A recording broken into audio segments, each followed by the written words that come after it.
అండి. నేను doctor Vijaya, consultant obstetrician and gynaecologist, laparoscopic surgeon, rainbow hospital Vijayawada. ఈరోజు నేను మాట్లాడబోయే అంశం ఏంటంటే, పాలిసిస్టిక్ ఓవేరియన్ డిసీజ్. దీన్నే పాలిసిస్టిక్ ఓవేరియన్ సిండ్రోమ్ కూడా అంటారు. ఇప్పుడు ఈ ప్రాబ్లమ్ గురించి చాలా మందికి అవగాహన ఉంది. ఎందుకంటే ఇప్పుడు మనం చాలా మందిలో ఇది చూస్తున్నాం గాబట్టి. ఒకప్పుడు దీని ఇన్సిడెన్స్ 10%గా ఉండేది. అంటే ఒక 100 మందిలో 10 మందికే ఈ ప్రాబ్లమ్ కనిపిచ్చేది. కానీ ఇప్పుడు 40% వరకు ఉంటుంది. అంటే ప్రతి 100 మందిలో 40 మందిలో మనం ఈ ప్రాబ్లమ్ చూస్తున్నాం. పాలిసిస్టిక్ ఓవేరియన్ డిసీజ్ అంటే ఏంటంటే గనక, గర్భసంచి పక్కన 2 అండాశయాలు అంటే ఓవరీస్ ఉంటాయి.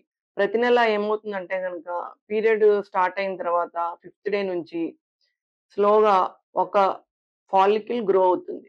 3-4 5 నుంచి అరౌండ్ 14థ్ డే ఆఫ్ పీరియడ్‌కి అది 19 దాకా పెరిగి, అది పగిలిపోయి ఓవులేషన్ అవుతుంది. సెకండ్ హాఫ్ ఆఫ్ సైకిల్‌లో ప్రొజెస్ట్రాన్ హార్మోన్ వల్ల పీరియడ్ వచ్చేస్తుంది. ఒకవేళ ప్రెగ్నెన్సీ రాకపోతే గనక 14 డేస్ తర్వాత పీరియడ్ వచ్చేస్తుంది. సో, అట్లా లేడీస్‌కి ఎవ్రీ 25-35 డేస్ మధ్యలో పీరియడ్ వస్తుంది. ఇది నార్మల్‌గా అందరికీ జరిగేది. కానీ పాలిసిస్టిక్ ఓవేరియన్ డిసీజ్ ప్రాబ్లమ్ ఉన్నోళ్ళకి ఏం జరుగుతుందంటే, ఈ ఎగ్ రిలీజ్ అనేది ప్రతి నెల జరగదు. 14థ్ ఆర్ 16థ్ డే జరగకుండా 2 నెలలకి, 3 నెలలకి, కొంతమందికి 6 నెలలకి ఒకసారి కూడా జరుగుతా ఉంటుంది. సో, దానివల్ల ఏంటంటే వాళ్ళకి పీరియడ్స్ ఇర్రెగ్యులర్ అయిపోతాయి. 2 నెలలకి, 3 నెలలకి, కొంతమందికి 6 నెలలకి, సంవత్సరానికి కూడా వస్తూ ఉంటాయి. దీనికి కారణం ఏంటంటే, ఆ ఫాలికిల్స్ అనేవి ఎవ్రీ మంత్ ఒక ఫాలికిల్ పెరిగి డామినెంట్ ఫాలికిల్ అయ్యి రిలీజ్ అవుతా ఉంటుంది. కానీ వీళ్ళకేమవుతుందంటే, ఆ హార్మోనల్ ఇంబాలెన్స్ వల్ల చిన్న చిన్న ఫాలికిల్స్ చాలా డెవలప్ అవుతాయి గానీ, సరిగ్గా ఒక్కటి కూడా డెవలప్ అవ్వదు. అన్నీ డిఫరెంట్ స్టేజెస్‌లో అరెస్ట్ అయిపోయి, అట్లా ఓవరీ అంతా ఫాలికిల్స్‌తో నిండిపోతది. సో, దానివల్ల మనం స్కానింగ్ తీసినప్పుడు ఓవరీ అంతా చిన్న చిన్న ఫాలికిల్స్ ఉన్నట్టు నెక్లెస్ ప్యాటర్న్‌లో కనిపిస్తా ఉంటుంది. సరిగ్గా ఎగ్ రిలీజ్ అవ్వదు గాబట్టి వీళ్ళకి బాడీలో ఈస్ట్రోజన్ హార్మోన్ ఎక్కువైపోతుంది. ప్రొజెస్ట్రాన్ హార్మోన్ చాలా తక్కువుంటుంది. ఈ ఓవరీలో ఫాలికిల్స్ మధ్యలో ఉండే స్ట్రోమాలో ఆండ్రోజన్ అంటే మేల్ హార్మోన్ ఆండ్రోజన్ ప్రొడక్షన్ ఎక్కువైపోతుంది. సో, పీసీఓడీ ప్రాబ్లమ్ ఉన్న వాళ్ళకి వాళ్ళ బాడీలో ఈస్ట్రోజన్ హార్మోన్ ఎక్కువుంటుంది. ఆండ్రోజన్స్ అంటే మేల్ హార్మోన్స్ కూడా ఎక్కువవుతాయి. ప్రొజెస్ట్రాన్ హార్మోన్ తగ్గిపోతుంది. ఈ పీసీఓడీ ప్రాబ్లమ్ ఉన్న వాళ్ళకి బాడీలో ఇన్సులిన్ రెసిస్టెన్స్ కూడా ఎక్కువుంటుంది. ఇన్సులిన్ అనే హార్మోన్ దానివల్ల ఉపయోగం ఏంటంటే గనక, మనం ఆహారం తీసుకున్న తర్వాత బ్లడ్‌లో గ్లూకోజ్ రిలీజ్ అవుతుంది. ఆ గ్లూకోజ్‌ని సెల్స్ ఉపయోగించుకునేలాగా చేయాలంటే ఇన్సులిన్ హార్మోన్ చాలా అవసరం. కానీ పీసీఓడీ ప్రాబ్లమ్ ఉన్న వాళ్ళకేంటంటే, ఇన్సులిన్ రిసెప్టార్ దగ్గర డిఫెక్ట్ ఉండటం వల్ల ఇన్సులిన్ హార్మోన్ పనిచేయదు. బ్లడ్‌లో ఇన్సులిన్ హార్మోన్ ఎక్కువైపోతుంది. కానీ గ్లూకోజ్ గూడా ఎక్కువగా ఉంటుంది. సో, దీనివల్ల వీళ్ళకి డయాబెటిస్ వంటి ప్రాబ్లమ్స్ ఎక్కువగా వచ్చే అవకాశాలుంటాయి. ఈ షుగరు బాడీలో ఎక్కువుంటం వల్ల అది లివర్‌కి చేరి తర్వాత ఫ్యాట్‌గా మారిపోతుంది. సో, వీళ్ళు పీసీఓడీ ప్రాబ్లమ్ ఉన్నవాళ్ళు తొందరగా వెయిట్ గెయిన్ అవుతూ ఉంటారు. ఇంకోటి పీసీఓడీ ప్రాబ్లమ్ ఉన్న వాళ్ళకి ఆండ్రోజన్ హార్మోన్స్ ఎక్కువుండటం వల్ల వీళ్ళకి అన్‌వాంటెడ్ హెయిర్ గ్రోత్, హిర్సుటిజం అంటారు. హిర్సుటిజం ప్రాబ్లము, నెక్స్ట్ యాక్నే మొటిమలు రావటము, ఎకాంతోసిస్ నైగ్రికన్స్ అంటే మెడ దగ్గర అట్లా నల్లగా అయిపోవటము. ఈ ఒబేసిటీ కూడా ఎలా ఉంటుందంటే అబ్డామినల్ ఒబేసిటీ ఎక్కువుంటుంది. అబ్డామినల్ ఒబేసిటీ అంటే ఏంటంటే గనక కడుపులో ఉన్న అవయవాల దగ్గర ఫ్యాట్ చేరటం. ఇది చాలా ప్రమాదం. లివర్ దగ్గర, స్ప్లీన్ దగ్గర, వీటి దగ్గర ఫ్యాట్ ఉంటే గనక అది చాలా చెడు ఫ్యాట్ అన్నమాట. సో, పీసీఓడీ ప్రాబ్లమ్ ఉన్నోళ్ళకి అబ్డామినల్ ఒబేసిటీ ఎక్కువుంటుంది.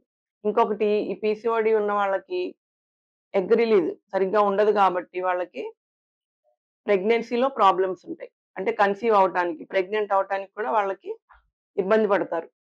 సో, ప్రెగ్నెన్సీ రావటానికి కూడా మళ్ళీ ట్రీట్‌మెంట్ తీసుకోవాల్సొస్తుంది. సో, ఇటువంటి ప్రాబ్లమ్స్ అన్నీ పీసీఓడీ ఉన్న వాళ్ళకి ఉంటాయన్నమాట.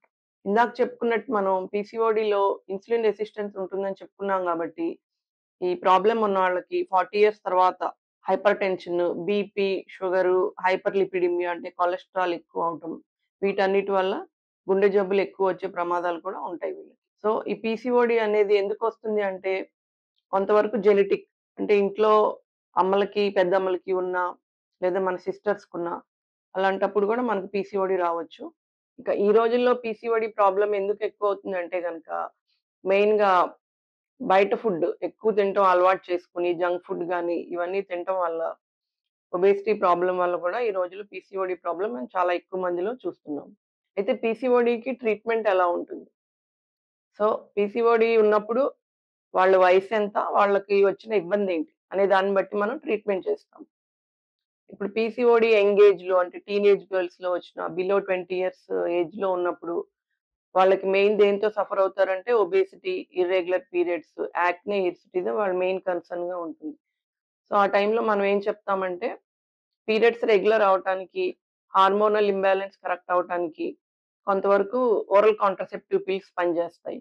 అట్లాగే కొన్ని ఓరల్ కాంట్రాసెప్టివ్ పిల్స్‌లో సిప్రోటరాన్ ఎస్టేట్ అనే డ్రగ్ ఉంటుంది. అది హిర్సుటిజంని కొంతవరకు కంట్రోల్ చేస్తుంది. కానీ మెయిన్‌గా మనం పీసీఓడీని ఎలా కంట్రోల్ చేయొచ్చు అంటే గనక వెయిట్ రిడక్షన్. బరువనేది తగ్గాలి. ఐడియల్ బీఎంఐ మనం అచీవ్ చేయాలి. సో, ఖచ్చితంగా ఏదో ఒక యాక్టివిటీ, ఫిజికల్ యాక్టివిటీ గంట సేపు రోజు వాళ్ళకిష్టమైంది.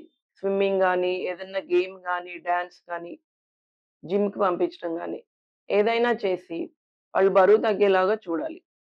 సో, బరువు తగ్గితే గనక చాలా వరకు మనం పీసీఓడీ ప్రాబ్లమ్‌ని కంట్రోల్‌లో ఉంచుకోవచ్చు. పీసీఓడీ ట్రీట్మెంట్‌లో హెల్తీ లైఫ్ స్టైల్ అనేది చాలా ఇంపార్టెంట్. అంటే గనక ఎక్సర్‌సైజ్ చేయటం రోజు, తర్వాత బరువు తగ్గటం, మంచి హెల్తీ ఫుడ్ తీసుకోవటం. హెల్తీ ఫుడ్ అంటే గనక బయట తీసుకునే దొరికే ఆహార పదార్థాలు జంక్ ఫుడ్ గాని, కూల్ డ్రింక్స్ గాని, కేక్స్ గాని ఇలాంటివి బాగా తగ్గించి, ఇంట్లో వండుకునే ఆహారం తీసుకోవటం చాలా మంచిది. అందులో గూడా సింపుల్ కార్బోహైడ్రేట్స్ ఉండే రైసు, స్వీట్స్ ఇలాంటివి తగ్గించి, కాంప్లెక్స్ కార్బోహైడ్రేట్స్ ఉండే ఓట్స్ గాని, మిల్లెట్స్ గాని, సీరియల్స్ గాని ఇలాంటివి తీసుకోవాలి. రాగులు కూడా.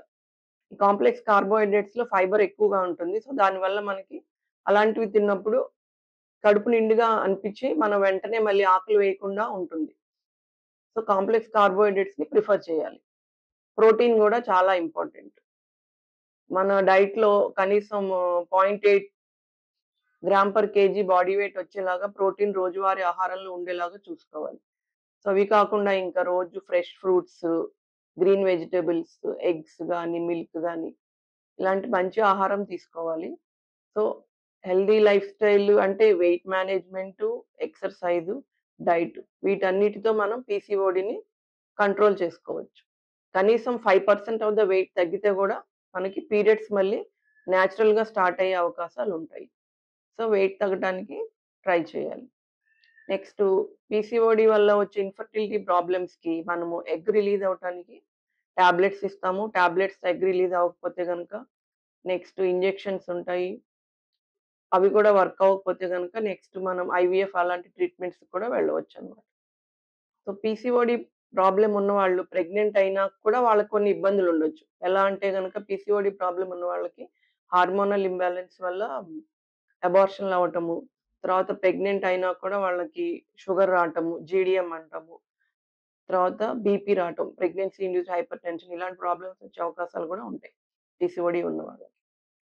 ఇంక తర్వాత నెక్స్ట్ 40 ఇయర్స్ దాటిపోయినియి. అప్పటికి కూడా పీసీఓడీ ఉన్న వాళ్ళకి BP, sugar, cholesterol, heart disease problems ఇవన్నీ ఉంటాయి గాబట్టి, పీసీఓడీ ఉన్నప్పుడు మనం life long healthy life style maintain చేయడం చాలా అవసరం. ఈ పీసీఓడీ అనేది ఏంటంటే గనక కంప్లీట్‌గా మనం క్యూర్ చేయలేము. దాన్ని కంట్రోల్‌లో ఉంచొచ్చు. నేను చెప్పిన మెథడ్స్ అన్నీ ఫాలో అయ్యి, సో, దాన్ని మనం కంట్రోల్‌లో ఉంచొచ్చు. కంప్లీట్‌గా క్యూర్ అయితే చేయలేం. ఇది కూడా బీపీ, షుగర్ లాగా మనం హెల్తీ లైఫ్ స్టైల్‌తో, మందులతో దాన్ని కంట్రోల్‌లో ఉంచుకోవచ్చు.